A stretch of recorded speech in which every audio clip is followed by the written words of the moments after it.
We are still in lesson 12. This time we're on page 276. We're still working in the camera raw files. We're next going to apply some sharpening.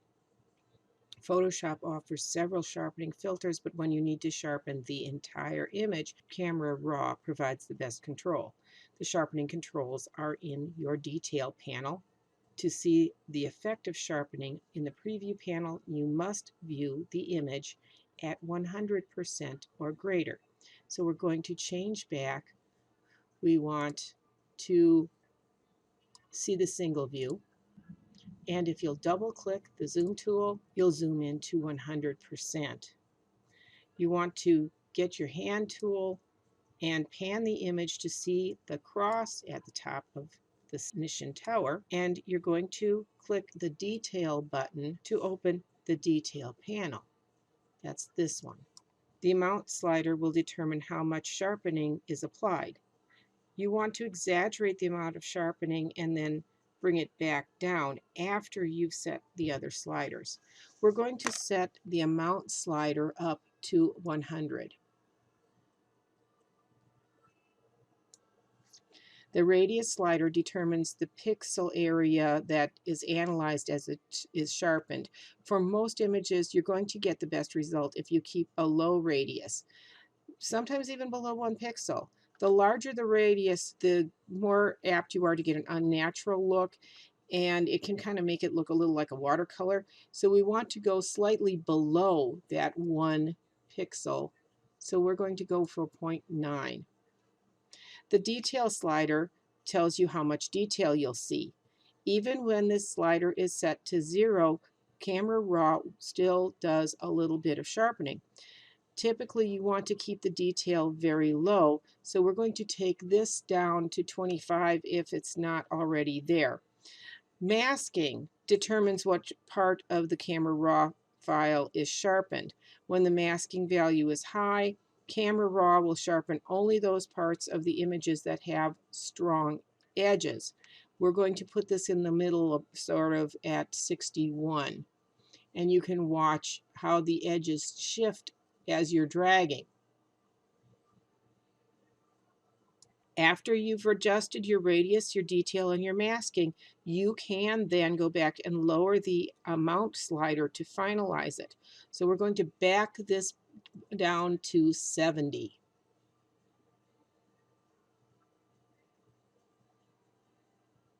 Sharpening the image gives a stronger definition. The masking slider lets you target the effect to the lines. That keeps you from getting a lot of weird JPEG artifacts that don't appear in the unfocused or in the background areas. When you make adjustments in Camera Raw, the original file data is still preserved. Your adjustment settings for the image are stored in the Camera Raw database file or in an XMP file that is now going to accompany your original file in the same folder. The XMP file is what stores the adjustments you made in Camera Raw, and so you can move the image file to a storage medium or to another computer. All three of our images that we have, mission 1, 2, and 3, were shot at the same time. They were shot under the same lighting. We made the first one look a whole lot better, so we can automatically apply those same settings to the other two images. We're going to use the synchronize command. In the upper left corner of the Camera Raw box, click the film strip menu button and you're going to select all. Then click on it again and choose Sync Settings. The Sync dialog box comes up and it lists everything that we can apply. By default, everything except crop, spot removal, and local adjustments are selected. And you can accept the default, even though we didn't change all of those settings, you can still take all of that that's left and you can say, okay. Your file, when you go to select everything, does not select everything in here. Cancel out of it. Go back in, select your basic, and your numbers may not be there. So you would like to pick up custom settings, which is going to revert everything back. You can then double check your sharpening to make sure everything is there. At some point on mine, I lost all of my basic settings, and so I had to go back in and reselect that. If that it comes up and is a problem for you, you can do the same thing. Then you can go back over here, select all, and do your sync settings. All of this should be checked except for crop, spot removal, and local adjustments. Once you have all of that, go ahead and say OK to that. When you sync the settings across all of the selected images, the thumbnails now are updated to reflect the changes. So now when we look at all three of these images, the colors all are matching. Everything has a nicer look to it. They're all consistent across.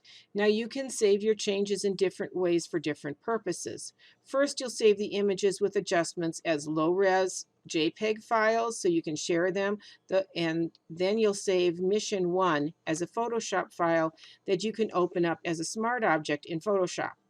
When you open an image as a smart object in Photoshop, you can return to that camera raw at any time and you'll be able to make adjustments to it, and those adjustments will carry through into the Photoshop file. Now in the camera raw dialog box, click the film strip menu button and choose select all again and click save images in the lower left corner.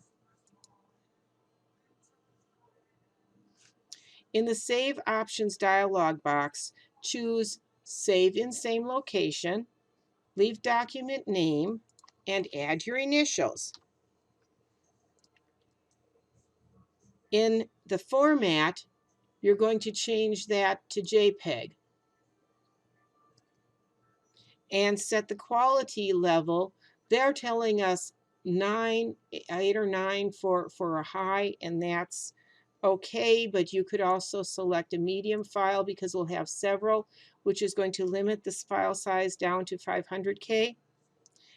And in the image sizing area, select resize to fit and then choose long side.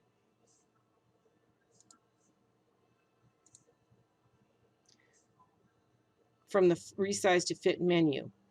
And you're going to enter a long side value of 640 pixels. That's going to designate the dimension of the long side, whether it's a portrait or if it's a landscape. And for resolution, change it to 72 pixels.